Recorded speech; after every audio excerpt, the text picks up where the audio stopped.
So let us prove an associative property for an convolution integral. So associative property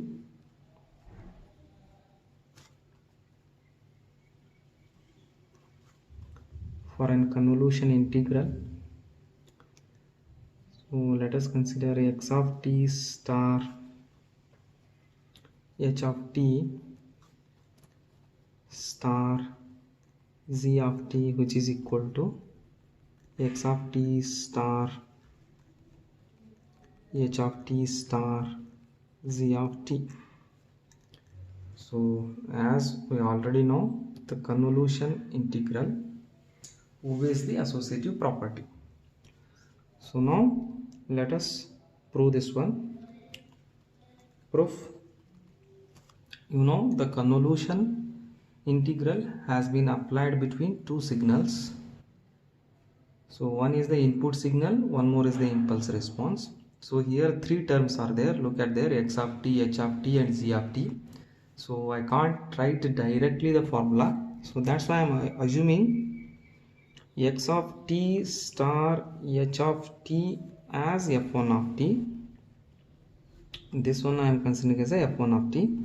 Similarly, this one I will consider as a f2 of t. That means h of t star z of t, which is equal to f2 of t. That means f1 of t is given by integration of tau equal to minus infinity to infinity. So x of tau into h of t minus tau d tau. So I have written the convolution integral formula, the standard formula. So now let us consider the LHS. That means x of t star h of t star z of t, which is equal to x of t star h of t is nothing but my f1 of t, f1 of t star z of t.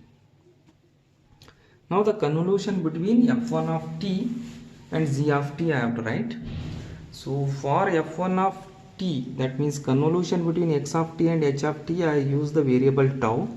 So let us use another variable sigma here in between these two.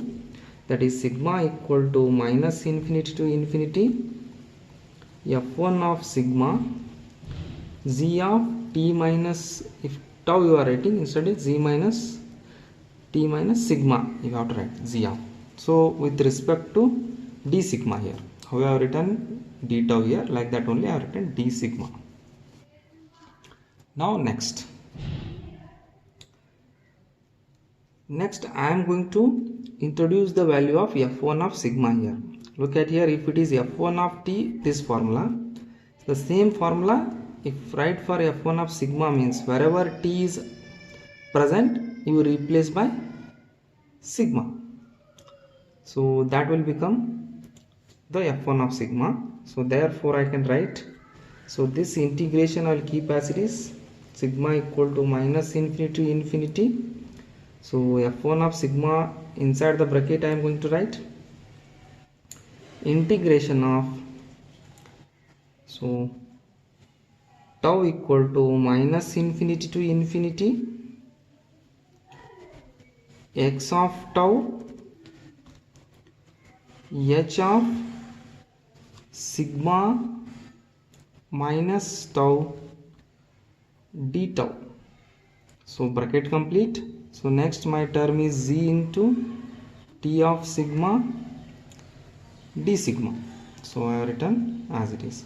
So now I am going to put sigma minus tau equal to theta. That means sigma equal to tau plus theta. And also I am going to interchange these integration values.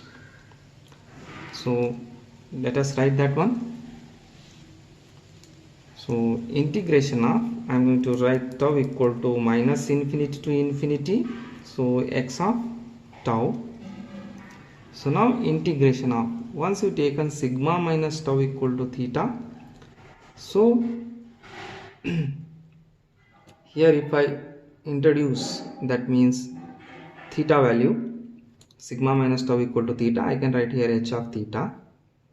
Similarly, z of t minus tau is there, z of t minus, sorry, sigma value is there. Sigma value is nothing but tau plus theta minus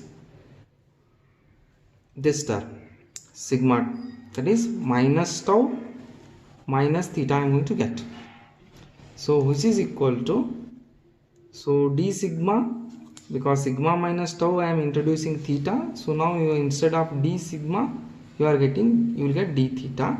Here also the integral will becomes theta equal to minus infinity to infinity as you put, because the d sigma equal to d theta only you are getting here after differentiation with respect to theta. Here d sigma divided by d theta equal to, this is the constant quantity, so now it is 0, now you are getting here 1 here, so therefore d sigma equal to d theta. Similarly your the integration range, so that will also changes from theta equal to minus infinity to infinity, you can do that one also. So now this is inside the bracket I am going to put. Now my d tau I am going to keep as it is. So now let us look this one. This is nothing but here what, the convolution between h of t and z of t only. So if it is the convolution between h of t and z of t, so let us write this one. So that means if it is f2 of t, so in the form of theta it is, so I can write here theta equal to minus infinity to infinity. If I write, then I am getting h of theta into z of t minus theta d theta. So if f2 of t, if using theta as a variable, so then I will get this one. So now let us replace t by t minus tau. That means f2 of t minus tau, what I am going to get here? Simply in this formula replace it by t minus tau, that is theta equal to minus infinity to infinity h of theta z of t minus tau minus theta into d theta. If you replace t by t minus tau, so in the formula also here also t is replaced by t minus tau. That we have done. That means look at this equation. So this is nothing but this one here. That means this entire inside the flower bracket I can replace with f2 into bracket t minus tau. So that I can replace. So let us replace that one. That means, so I am going to get here x of t star h of t bracket complete star z of t as integration of tau equal to minus infinity to infinity x of tau. So just we have seen inside the flower bracket I am going to get, it is a f2 of t minus tau, so and it is d tau. So now look at the formula here. So it is the convolution between what, x of t and f2 of t. So that means this can be written as x of t star f2 of t, the convolution formula it is. So instead of h of t we have here f2 of t minus tau is there instead of h of t minus 2, therefore I am writing f2 of t. So now replace f2 of t as we have assumed here. f2 of t is nothing but h of t star z of t. So now I am going to replace the f2 of t value, so that is nothing but h of t star z of t. So LHS equal to RHS. So that we have proved. So hope you have understood. So this is the associative property we have proved for an convolution integral. Similarly, this holds good for convolution sum also.